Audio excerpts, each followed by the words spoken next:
Shout out dyan sa Sorsogon, Cogon Erosin. Mayroon akong nakita dyan na flood control na gumuho dyan sa Cogon Erosin.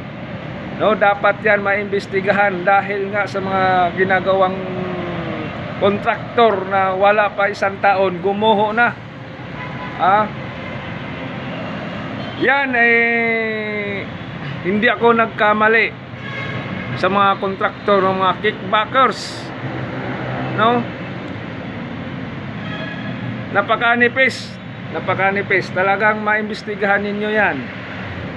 Lalo na kay Chis Escudero, senador ngayon.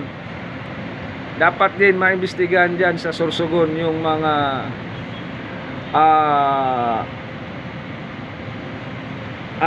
flood control dyan sa Sorsogon. Gumuho, wala pa isang taon yan. Dapat maimbestigahan yan. No, administrasyon pa yan ni Marcos, wala pa isang taon. Gumuho na. Nadaanan ko yan nung nakaraan. Gumuho na. Wala pa isang taon. Bagsak ang flood control. Dapat maimbestigahan yan ng Senado.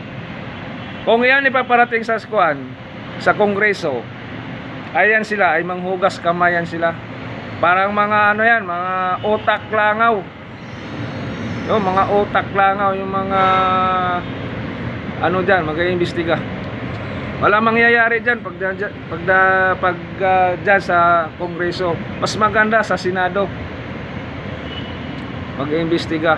Flood control sa Sorsogon, Cogon Erosin. Nadaanan ko yan. Dapat maimbestigahan yan.